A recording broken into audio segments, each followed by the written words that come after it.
Olá, boa tarde. Eu vou-vos apresentar a nossa última palestrante. Bom, agora vamos falar em inglês. Anna Ilievska. Anna is a Mellon postdoctoral fellow at the Stanford Humanities Center and lecturer in French and Italian at Stanford University.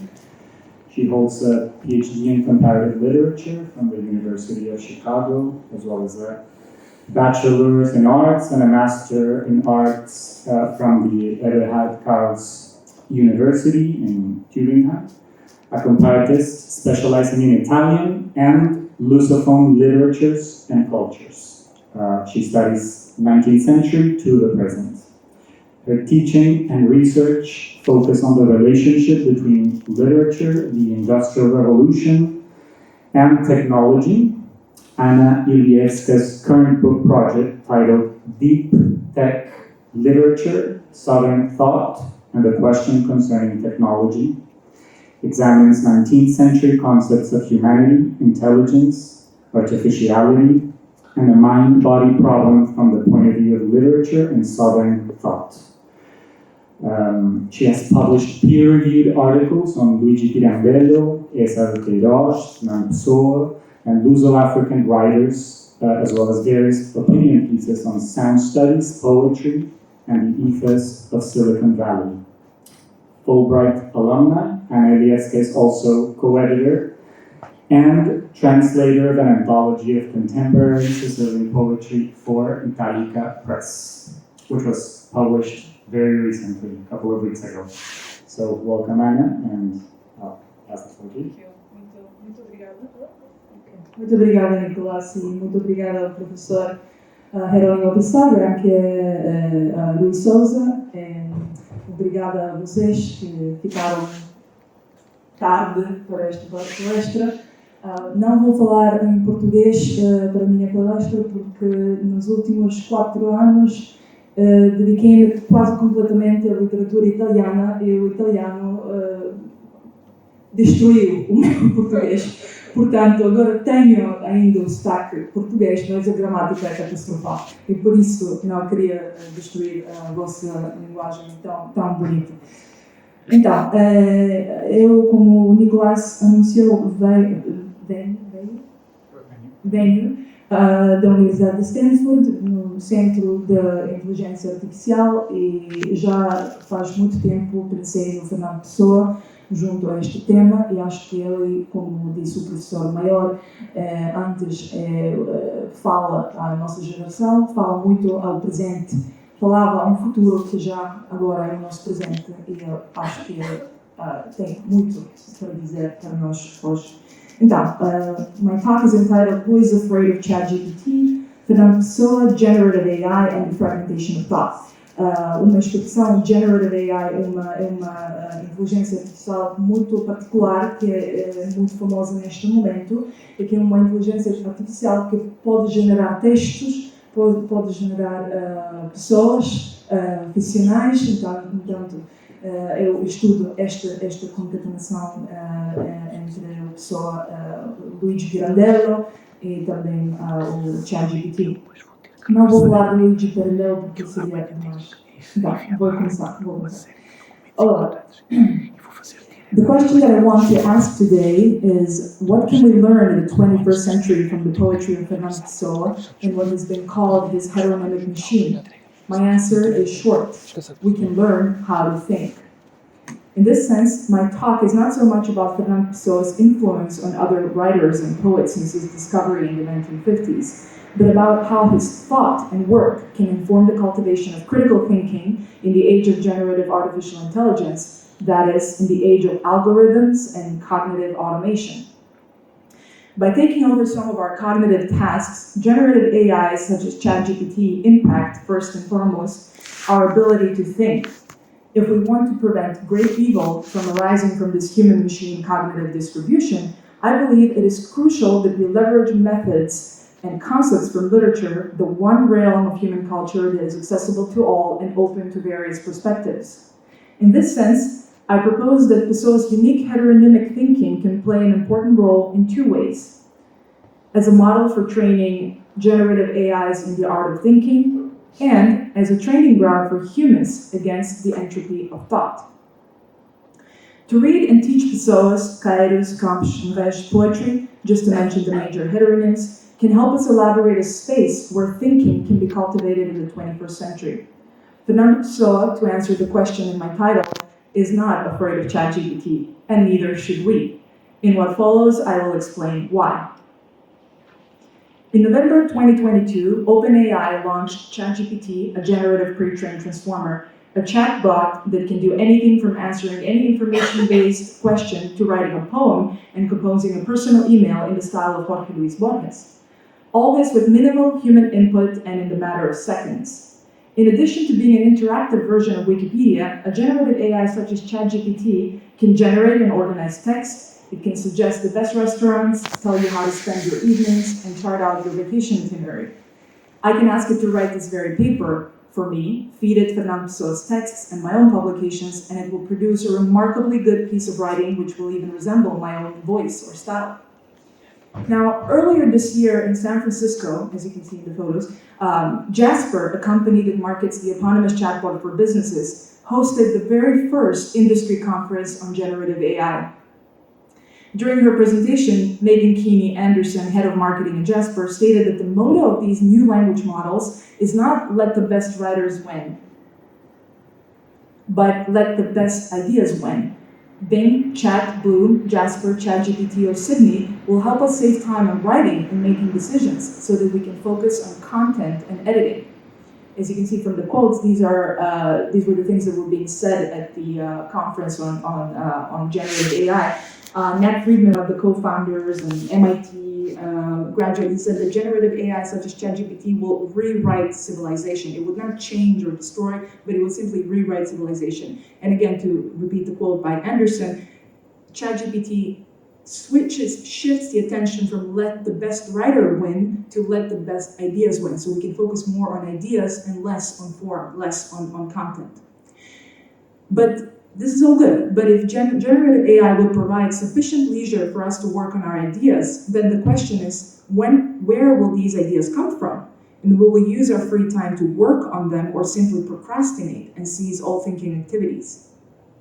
In this sense, the potential danger that can come from the rise of generative AI is not so much that it will destroy humanity or turn us into its slaves, as Elon Musk or philosopher Nick Bostrom see it. But we, as humans, will relinquish our thinking to a machine that does not think. By we, I do not mean academics, politicians, or business people, but any average human being with access to the World Wide Web. The undoing of thought has more than one precedent in human history, and in each case with catastrophic outcomes. For example, in 1961, while reporting on the trial of Eichmann for The New Yorker, philosopher Hannah Arendt asked herself, how could great evil come from such an unremarkable person? Rather than a sophisticated mastermind, Eichmann appeared to her as a rather simple, thoughtless person who expressed himself in cliches, stock phrases. Is thoughtlessness, she asked, rather than wickedness, the cause of evil doing? She went on to write a scandalous article where she coined the phrase banality of evil, proposing a thesis that the phenomenon of evil deeds committed on a gigantic scale could not be traced to any particularity of wickedness, pathology, or ideological conviction in the doer, but to a curious, quite authentic inability to think.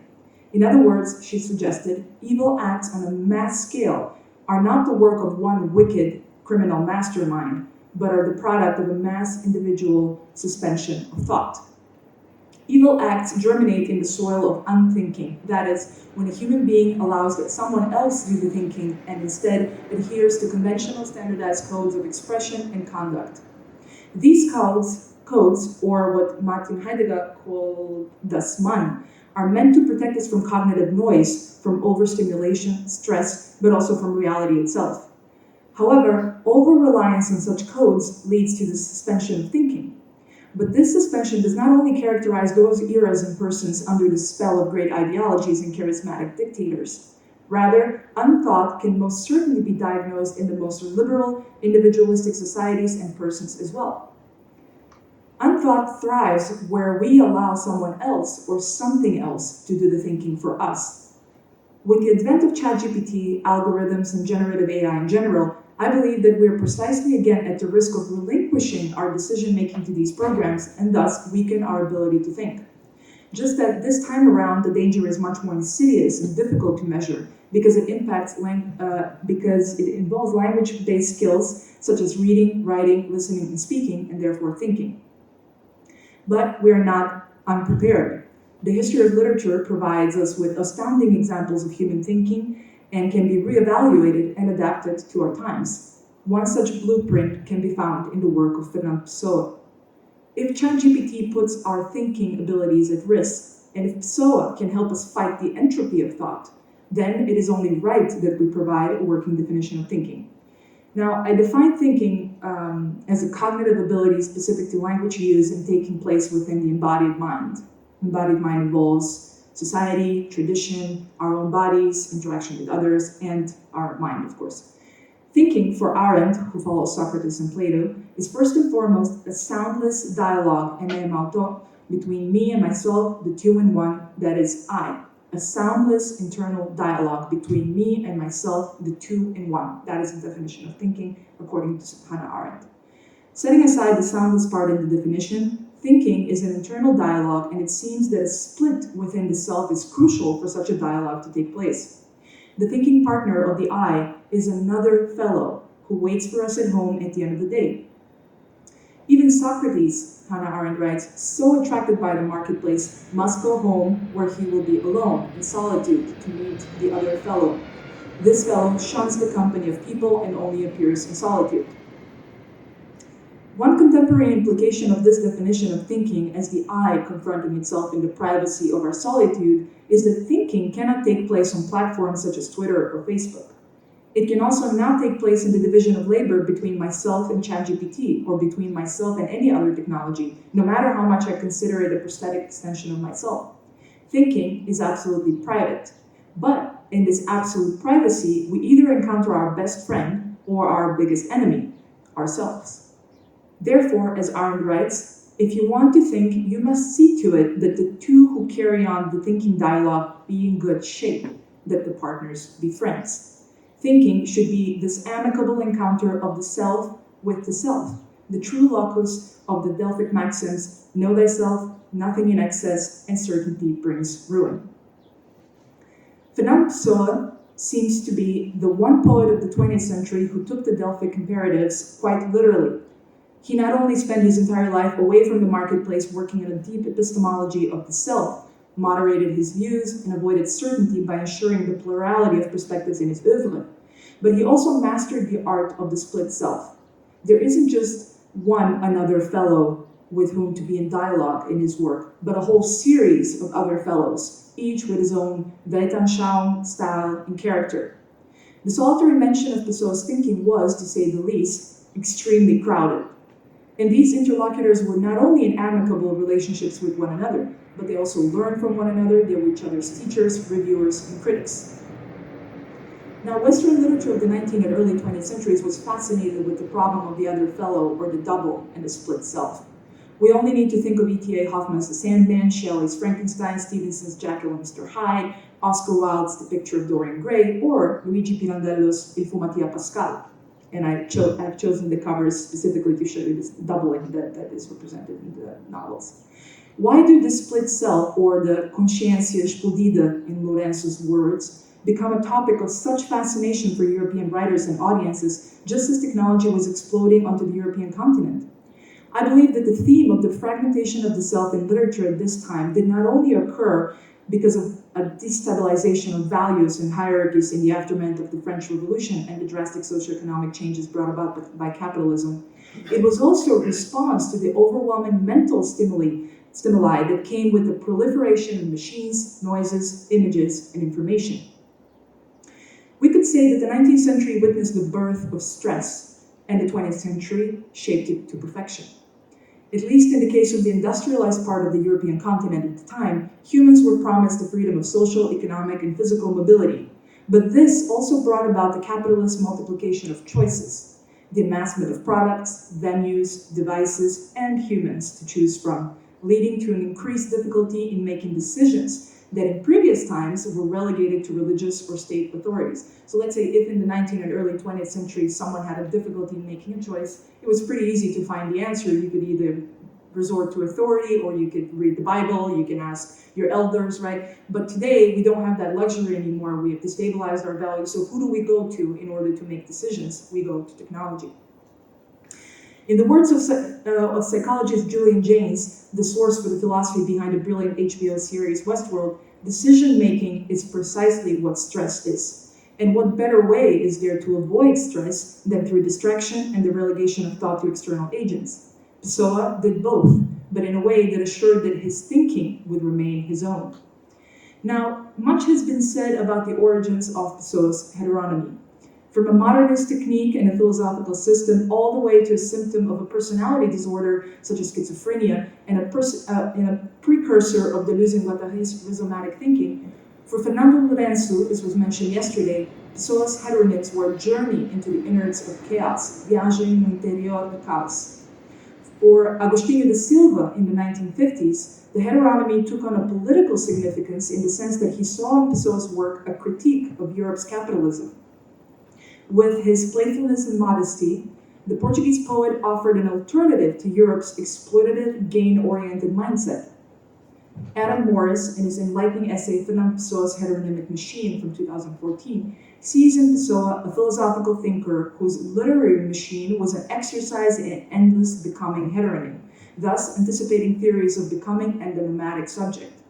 Various predominantly US-based academics have referred to Pessoa's writing as automatic writing that allows for an endless round and round, generating endless discourse. Somos contos contando contos, Ricardo Reich affirmed. All these interpretations are correct in their own way, and surely it is understandable from such readings that whatever the true origins of the heteronomy, Pessoa's work presents a philosophical scandal, as Alain Badiou wrote. However, what some have called a literary machine and automatic writing, and what Badiou sees as a philosophical scandal, I see as the ultimate antidote to unthinking, and as the fulfillment of philosophy, the praxis of thought par excellence. If Pessoa, as Lourenço saw it, is first and foremost a provocateur, then he has realized Socrates' dream of the never-ending dynamism of thought. This is the ir pondo, of which Alfredo Antunes spoke in Fernando Pessoa, O Problema do Ser, and which Marta Alegre called uma vasta interrogação que salta a cada instante dos seus passos pelo mundo, do seu encontro com as coisas, com os acontecimentos reais. Thinking is first and foremost questioning, leaving the investigator empty-handed. The need to think, Hannah Arendt writes, can be satisfied only through thinking. As Bernardo Soares writes, pensar, viver, e sentir não é mais que o alimento de pensar. Whoever plays the game of thought is always at the same time empty-handed and managing various juggling balls. E sempre que estou pensando numa coisa, estou pensando noutra, Álvaro de Campos wrote. Again, we find an echo of this proposition in Arendt when she affirms that an object of thought is always a representation, for thinking always deals with objects that are absent, removed from direct sense perception. Thinking about a representation of something in a poem written by a heteronym is the absolute maelstrom of thought. Pessoa is never certain about who is looking, who is thinking, and what is being thought about. The thinking gaze wanders from the real object to the represented object and does not dwell at any point except at the question itself. Olho o tejo e de tal arte que me esquece olhar olhando, e súbito isto me bate de encontro ao devaneando. O que é ser dio e correr? O que está o eu a ver? Writes an ordinem. And further, de quem é o olhar que espreita por meus olhos? Quando penso que vejo, quem continua vendo enquanto estou pensando? The ordinand writes again. Cansa ser, sentir dói, pensar destrói, Pessoa affirms. As if he were enacting the Socratic elenchus, for Pessoa to think is to destroy, to destabilize, to introduce aporia and confusion where previously there was certainty. At the same time, just as we want to put into question the certainty of this epistemic uncertainty, Caeres' presence announces itself with his infantile gaze and the refusal to think in an eternal interplay of changing perspectives between himself, Pessoa mesmo, Ricardo Reis, Álvaro de Campos. Sinto-me múltiplo, Pessoa writes em páginas íntimas. Sou como um quarto com inúmeros espelhos fantásticos que torcem para reflexões falsas uma única anterior realidade, que não está em nenhuma e está em todas. In this sense, Pessoa's universe is not so much a rhizome or a machine as it is a tesseract, a perpetually moving yet coherent distortion of space and time. This is the dream of Socrates, who preferred death to the tyranny of stasis. It is also the realization of what Bakhtin had called the dialogic imagination. But the dream of Socrates and Pessoa's reality are the nightmare of artificial intelligence. For artificial intelligence, in its more concrete form as generative AI, is based on prediction and statistics. It is derivative and aims at probability based on pattern recognition. This for a very simple reason. AI is not alive. Unlike Pessoa, it does not have needs and it does not respond to its own metabolism. There are no internal mirrors doubling itself because it simply does not know nor fear finitude. Its existence is a series of on-off states. As Italian philosopher Maurizio Ferraris writes, this is the crucial distinction between a mechanism and an organism, or between an automaton and a soul, or between ChatGPT and Fernando Pessoa. For an organism, life is characterized by the irreversibility of metabolism, an absolute on-off that differs radically from the serial on-off of a mechanism. Portanto, os seres humanos entendem só duas posições, on and off. Não há repetição, portanto, nós temos medo da morte, uma coisa muito simples. O ChatGPT não há este medo porque é uma série de on-off and on-off. Portanto, ele não há nenhuma motivação de se dobrar, não há motivação para dizer diferente de si mesmo, porque não há medo da morte, enquanto os seres humanos têm este medo e nós nos dobramos para afrontar este medo, não?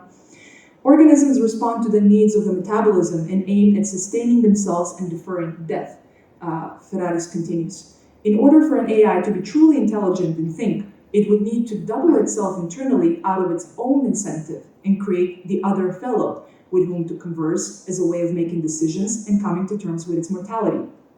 But currently, ChatGPT and generative AIs in general are still what Julian Jaynes has called bicameral minds. That is, they do not have an internal interlocutor and thus no accountability, but rather receive their orders from above, from external agents, like Eichmann. These external agents are humans, the real gods of the machine. Now, this is where Pessoa's work can be of use if we want to train generative AIs in the art of thinking. He writes in páginas íntimas. Por qualquer motivo temperamental que me não proponha analisar, nem importa que analise, constitui dentro de mim várias personagens distintas entre si e de mim. Personagens essas a que atribuí poemas vários que não sou como eu, nos meus sentimentos e ideias, os escreveria.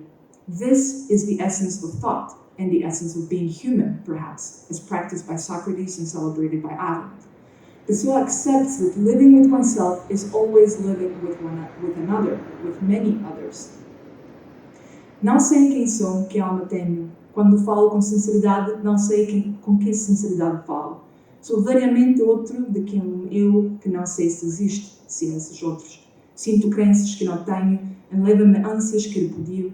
A minha perpétua atenção sobre mim perpetuamente me aponta traições de alma a um carácter que talvez eu não tenha, nem ele julga que eu tenho. Sinto-me múltiplo. Or furthermore, não sei, mas meu ser tornou-se-me estranho.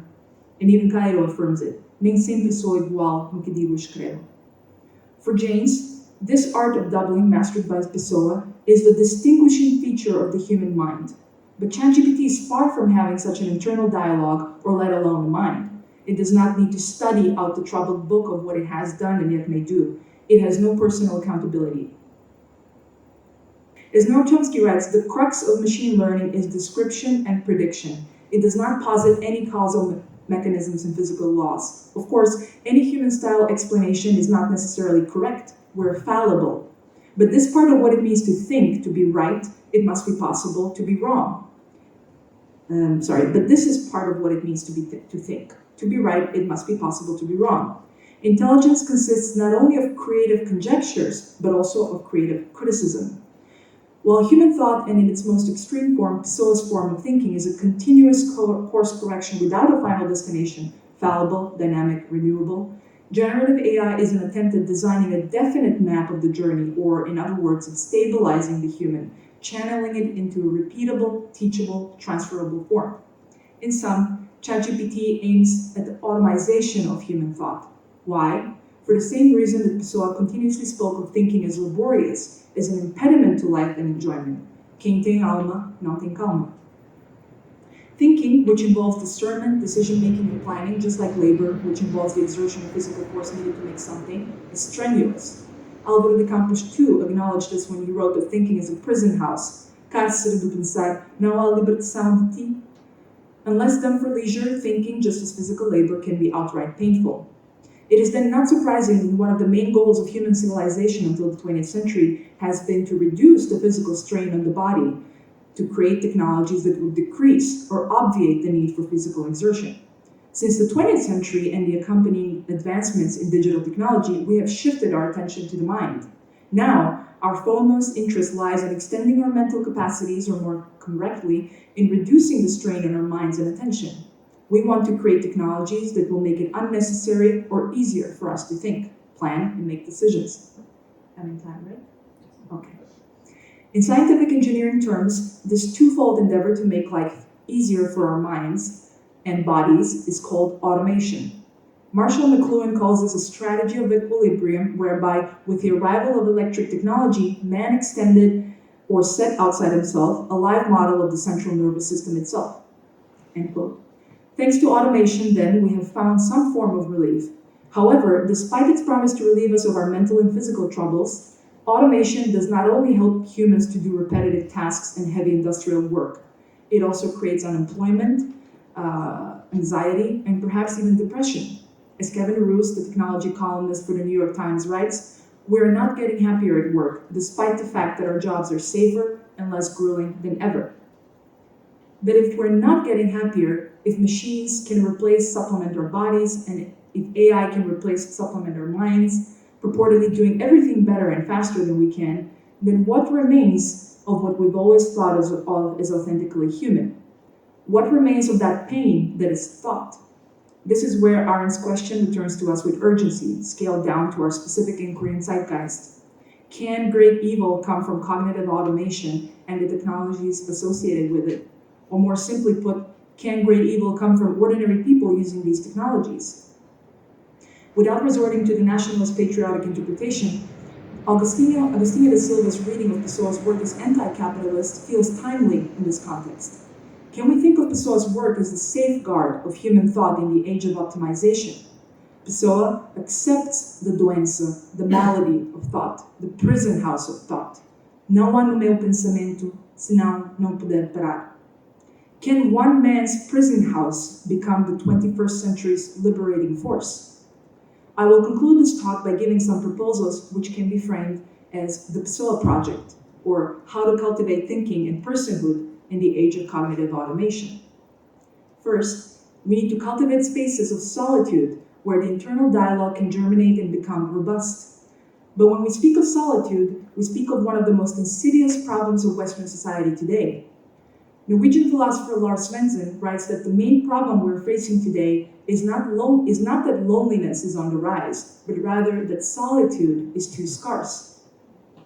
According to Svensson, rather than suffering from loneliness, we suffer from hypersociality because of the omnipresence of communication devices and social media in our lives. Even when we return home in the evening after work or school or conference, and even if we live alone, we are online, perpetually entangled in other people's stories, words, and images. Rather than building a robust internal dialogue, we engage in infinite chat. Now, I believe that literature plays a crucial role in the activation of thinking because literature is the only human artifact that deals with objects that are absent, removed from direct sense perception, while being perfectly intelligible to all because of its reliance on everyday language. Álvaro de Campos is of the same mind when he writes that "E sempre que estou pensando numa coisa, estou pensando noutra." Furthermore, unlike philosophy, literature is also entertaining, which offers the first hook, but is infinitely more stratified and subjective, as Pessoa's work demonstrates, than any other form of entertainment. Works of literature, as literary critic Amit Eshel writes, are an attentive reservoir of the human experience, which is inherently plural and contradictory. Second, we need to create public spaces, a modern Socratic marketplace, an agora, where the internal dialogue can be externalized and confronted with that of others. And maybe here Pessoa thought more of us than of himself. Thinking might be timeless and untimely, but it is logistically bound to time and space, just as the individual human being who engage in thinking are. The university and the classroom already have in place such spatial-temporal infrastructures necessary for the practice of thought. However, currently the activity within these institutional spaces is determined by the drive for professionalization and the output of visible products in the manner of the hard sciences. The humanities in particular suffer greatly from this emphasis on what John Guillory calls the professional profile. Rather than a training camp for the practice of form and method, which is the current emphasis, the humanities classroom should be our Socratic marketplace for the cultivation of moral judgment. This is not to say that students should be taught to distinguish between good and bad novels or poems. There is no such mandate in Pessoa's works. Rather, the type of moral judgment that I have in mind is a process of praxis, which allows us to investigate time and again what it means to be human. And this work can be excellently cultivated through the study of Pessoa's works, because it is in his heteronymic machine that complex, diverging perspectives, not bound by a single ideology or system, are constantly negotiated. And why not? In collaboration with ChatGPT, we can even try to create our own Pessoas, our own heteronyms, following Pessoa's example. For, if anything, Pessoa's work is the greatest archive of internal dialogues ever put to paper. Now it is time to put them back into the mind. Thank you.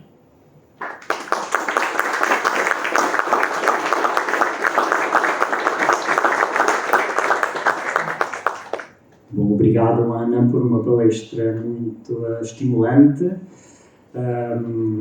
Ainda temos vários minutos para perguntas do público. Então. Posso? Pode. Ok, vou falar devagar. Todas as questões que colocou a partir do Sócrates e de Arendt, e muito bem colocadas, obviamente, penso que teria todo o interesse estabelecer um diálogo sobre a questão do pensamento em pessoa, para além de Arendt, que vem antes de Arendt, nomeadamente com Martin Heidegger. O que significa pensar? Essa obra é absolutamente fundamental, se me permite este acrescento, e já fiz alguns escritos ainda inacabados entre o Heidegger e o Pessoa, coligados com essa obra Was heißt denken, o que significa pensar, e com uma outra obra que me parece extremamente importante, aliás, com duas outras obras que me parecem extremamente interessantes para pensar o pensamento do Fernando Pessoa. A questão da técnica, do Martin Heidegger, e depois, em contraste com a questão da técnica, e não podemos dizer que o Heidegger seja tecnofóbico, mas faz uma crítica extremamente feroz, com a qual eu concordo perfeitamente, quando a técnica é usada não como meio que o homem utiliza para aquilo que o Edgar Morin, em Ciência com Consciência, fala do progresso progressivo da humanidade, mas a técnica tem o seu lado negativo quando e, como sabe, o Heidegger utiliza imensos termos gregos e traduções e retraduções, quando a técnica deixa de ser técne, e a palavra técne em grego significa, como sabe,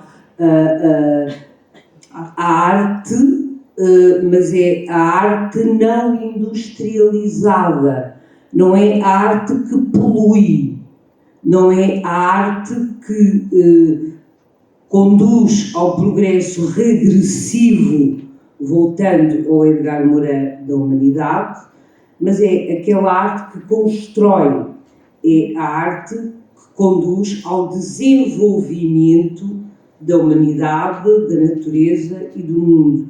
E aí tem uma ligação bastante grande com todo o pensamento renascentista. Pico della Mirandola, por exemplo, entre outros, contrariamente ao positivismo que cerra e destrói completamente a mundivisão moderna e depois até de certo modo pós-moderna da ciência e da técnica modernas com a natureza, e estamos na metáfora da terra, da salvaguarda da terra, daí não ser o Heidegger ser tecnofóbico, mas apresentar uma visão ecológica do oikos grego, do pensamento na sua relação com o habitat natural. Só para terminar, penso que é extremamente importante pensar, com letras maiúsculas, e relacionar o que significa pensar e a questão da técnica com um livro altamente poético do Heidegger que se chama Gelassenheit, ou seja, serenidade, que é exatamente o contraste. Por último, fazendo uma interligação com isto, o Walter Benjamin. Aí há tecnofobia e aí há mais do que em Heidegger essa grande preocupação daquilo que nós estamos a viver cada vez mais hoje, que são seres humanos acríticos, seres humanos acéfalos. Grata pela sua contribuição para este problema que é tão caro à filosofia e a nós filósofos. Muito obrigada. Obrigada. Então, muitas questões. Eu já posso dizer, tento de responder em português. Eu falo alemão e estudo Heidegger faz muito tempo, mas a razão por qual eu estudo Arendt, eu prefiro Arendt neste contexto, porque ela tem toda uma dimensão política, em qual ela introduz o conceito de juízo moral. Não o juízo é uma coisa boa, uma coisa má, não, mas o juízo em qual nós, politicamente como os outros, podemos sempre praticar o pensamento juntos aos outros. Esta é a resposta porque a Arendt e não Heidegger, porque a Arendt simplesmente se presta muito melhor a este conceito da comunidade. Não. Um segundo pensamento. Heidegger é o pensamento da tecnologia que é normalmente interpretado como um pensamento muito tecnofóbico, mas o é só num contexto muito industrializado, como ela disse, a senhora disse justamente. Mas eu me interesso às dimensões dos países da Europa do Sul que tiveram esta industrialização tardada, do qual também o Fernando Pessoa vem, o Luigi Pirandello. Interessa-me esta dimensão da técnica, que não é uma técnica que desfruta, it's not exploitative, mas é uma técnica criadora. E esta técnica já, acho que todos são concordam que a pessoa tem esta técnica para excelência, não.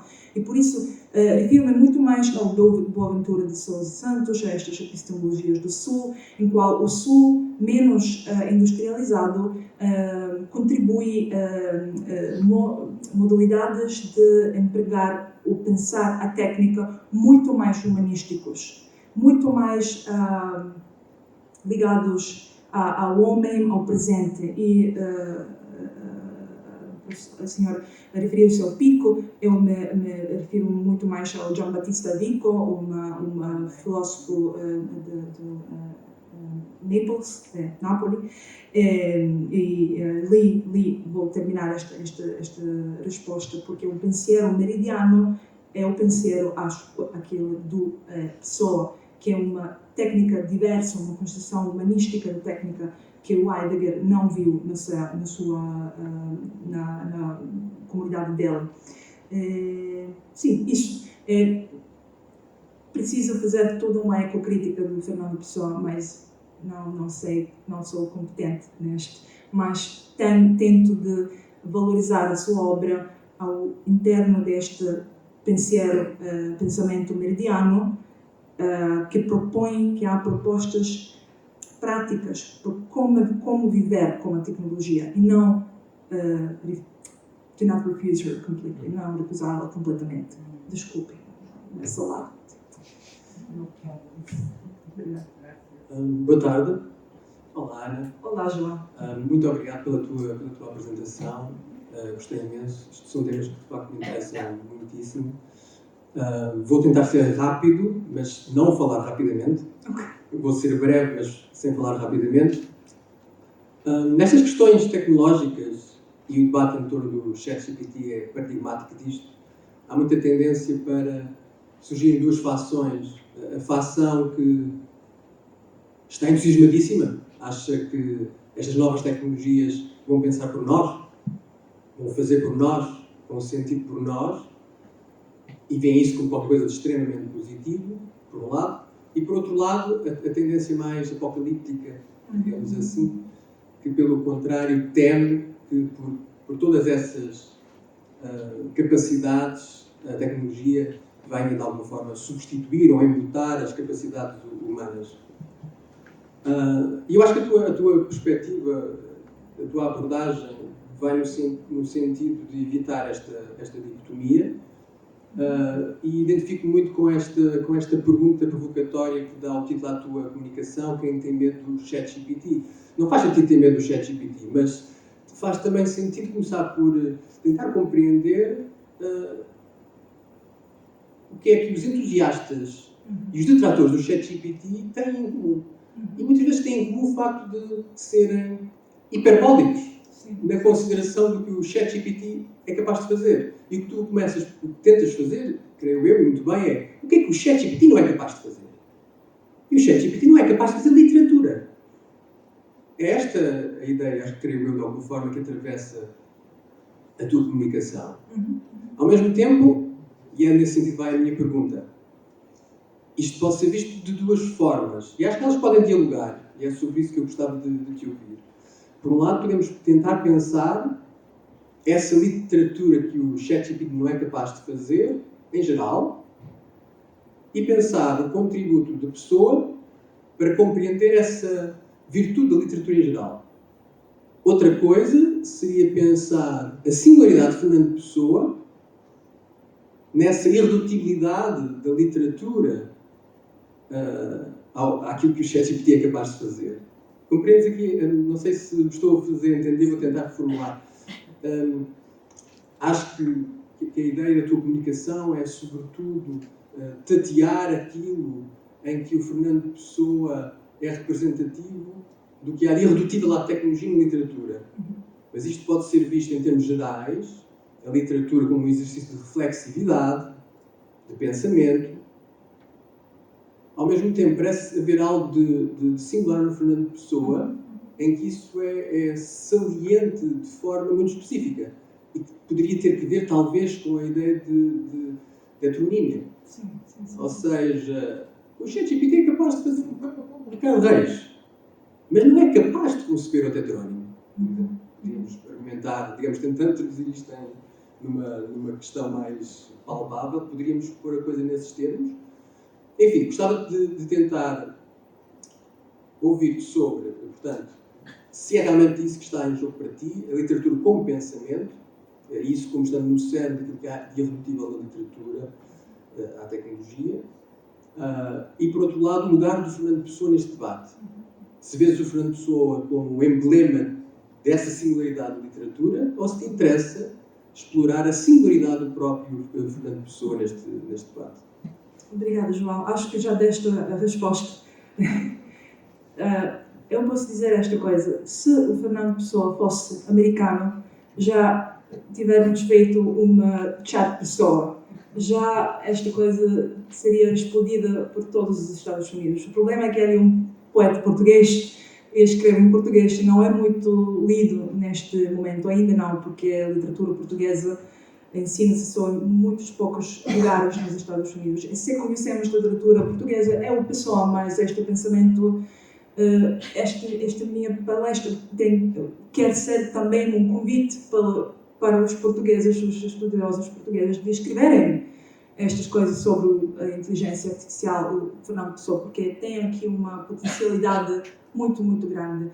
Nos Estados Unidos, em nenhum lugar do mundo existe uma tal personagem literária, uma tal obra poética como aquela do Fernando Pessoa, que se presta tão bem a estas questões.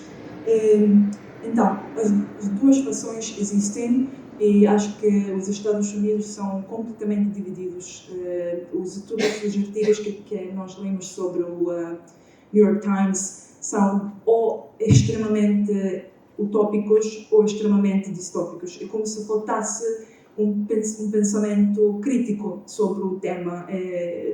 Cada dia publicam-se livros e as pessoas querem sempre provocar o ChatGPT, fazer questões que escalate, pioram como questões. Então, onde é que nós podemos procurar este pensamento crítico, mediático? Eu acho, como disse, nestas literaturas do sul da Europa, em particular, mas também no sul global, só que eu não sou competente no sul global, porque é a mesma discussão que houve lugar na Europa no século XIX, quando a Revolução Industrial aconteceu pela primeira vez. A mesma discussão. Os utopistas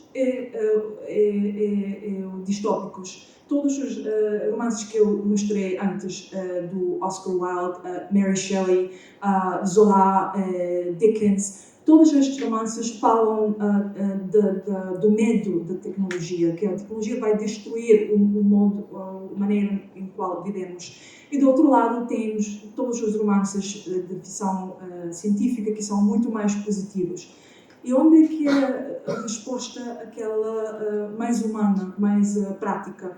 Acho que só aqueles autores como Pessoa, como Pirandello e também como Camus, mais tarde, deram uma resposta baseada no cotidiano, uma resposta prática. E aí precisamos de resgatar estes autores do século XIX, do primeiro século XX, para nos darem uma resposta a estas questões que se põem no mundo da inteligência artificial. Temos um tesouro que quer ser, how do you say it, spent.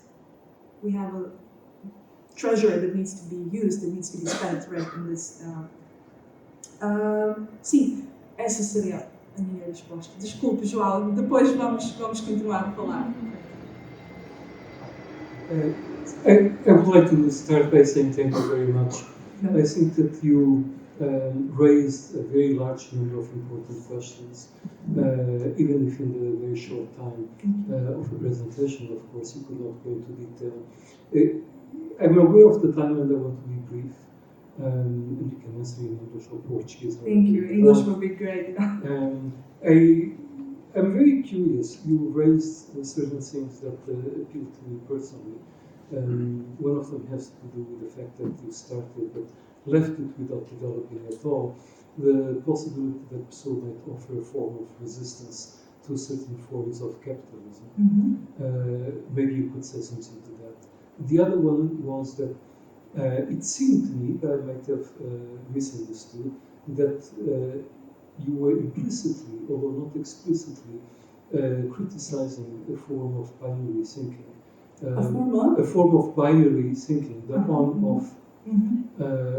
But that's something again that I was hoping maybe you could say something, whether in your view Pessoa manages to go away from that logic. And finally, you concluded by mentioning the project Pessoa, and that has various resonances, of course.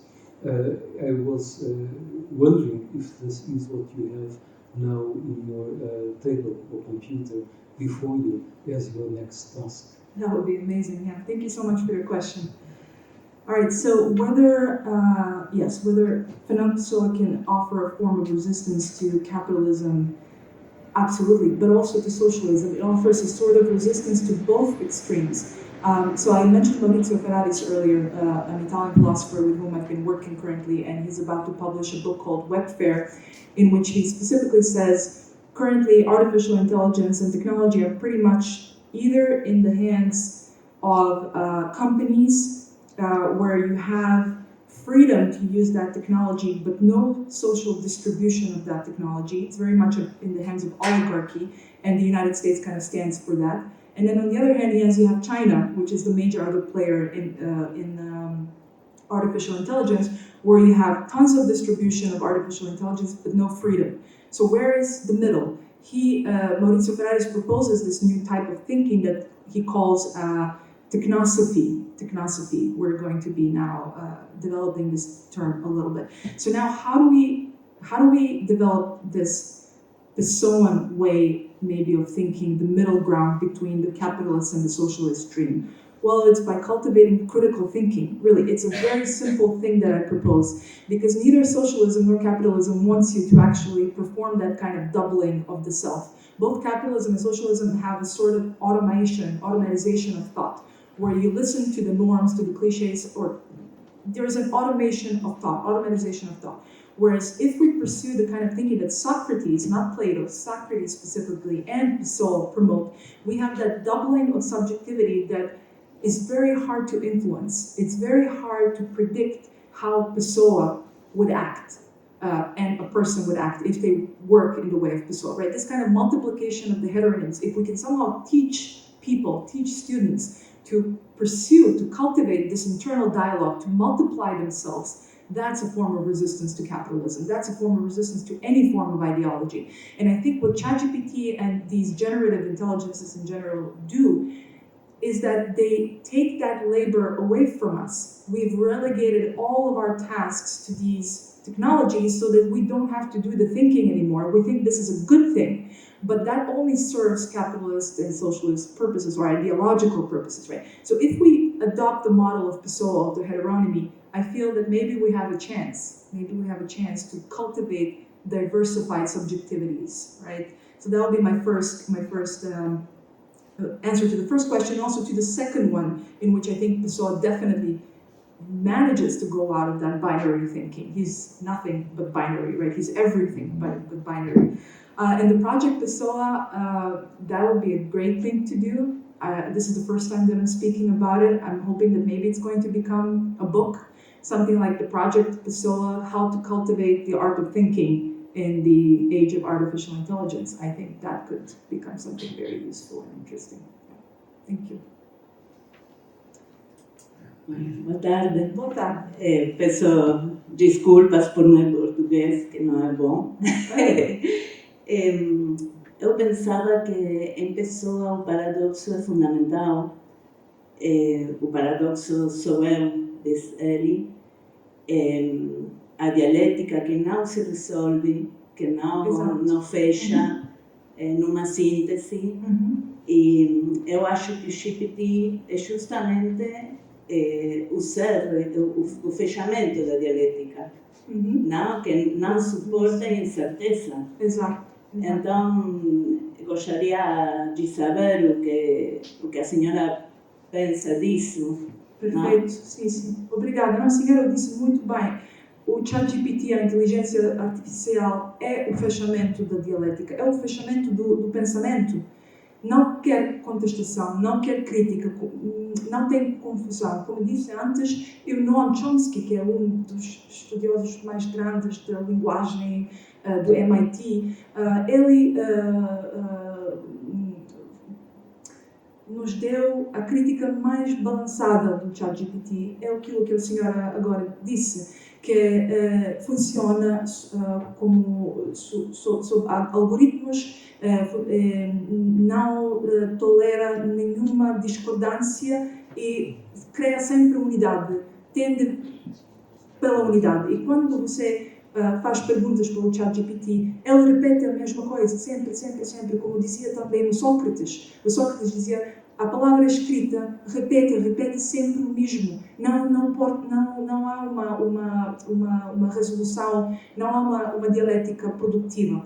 E, portanto, eu acho, por isso que a Pessoa é tão socrático, porque ele nos dá aquela apória, não resolve mais nunca a dialética, como o Sócrates, que andava pelo agorá e destruía todas as certezas das pessoas que ele encontrava. E este é também o procedimento de Pessoa, mas um procedimento íntimo, um procedimento dentro da cabeça da pessoa. Então, se nós juntamos o Sócrates e a Pessoa, temos duas forças muito fortes contra o fechamento da dialética. Bom, e eu gostava de fazer uma última pergunta. Ana, Queres fechar a dialética? estava a pensar, I was thinking in the title. Sure. Yes, thank you. The first part of your title, Who's Afraid of ChatGPT? And I was thinking about the reference, Virginia Woolf. So I was thinking about the Virginia Woolf, the play, Who's Afraid of Virginia Woolf. And this title is also based in turn on a song, Who's Afraid of the Big Bad Wolf? A children's song. And so what these things have in common is, of course, this chasm, this division between reality and some sort of subjectivity or like a self-narrative. In Virginia Woolf's work, in the play, Who's Afraid of Virginia Woolf, and in the song as well, Who's Afraid of the Big Bad Wolf. It's sort of as if this division between reality and the self is also a division between the monster and myself, right? And we know that the monster is me at night, all of us. I was also thinking about our literary tradition. You brought us some examples, and I was thinking that even if we go back to the Old Testament, God is the first big split, right?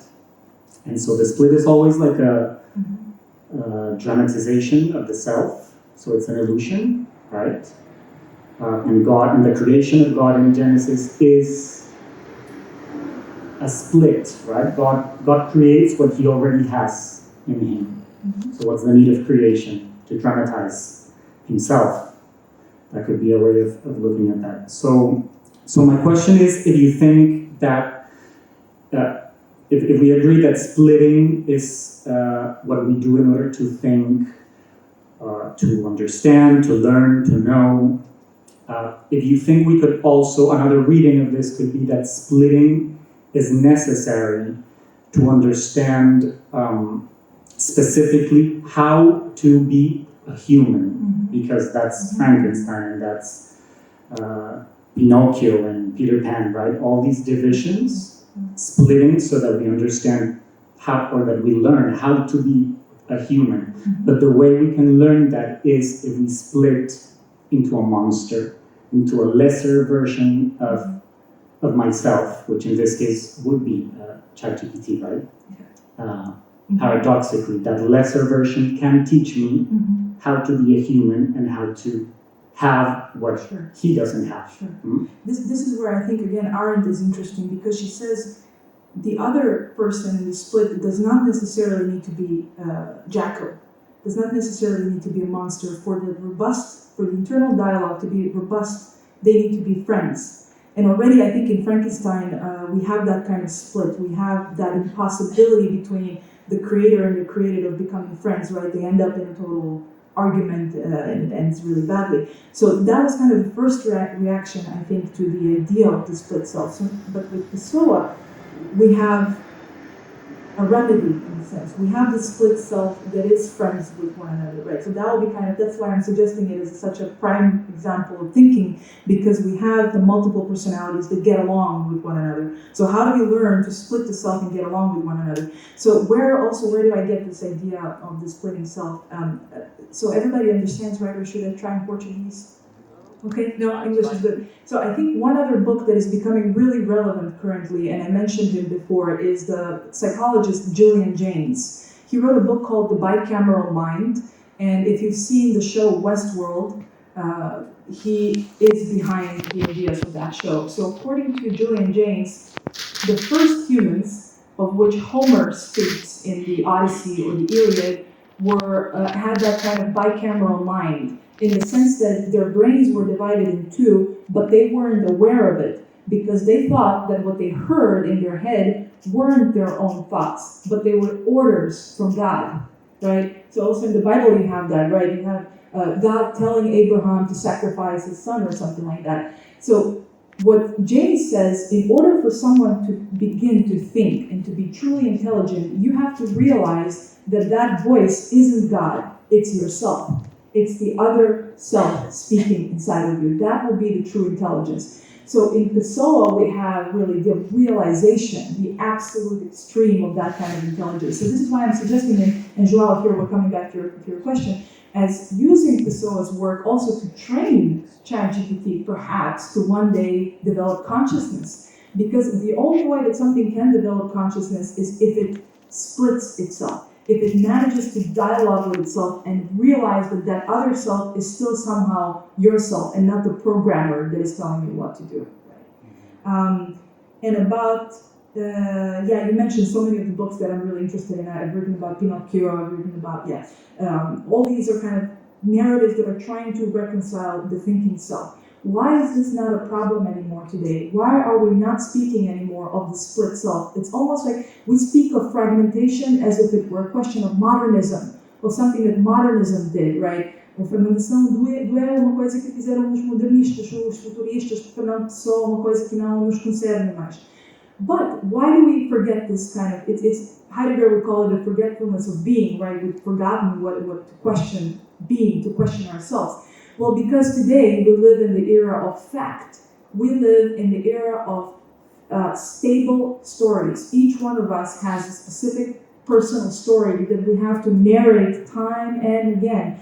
Pessoa wouldn't have been possible today. Pessoa today cannot go to Reggio and say to him, "Hi, my name is Álvaro de Campos."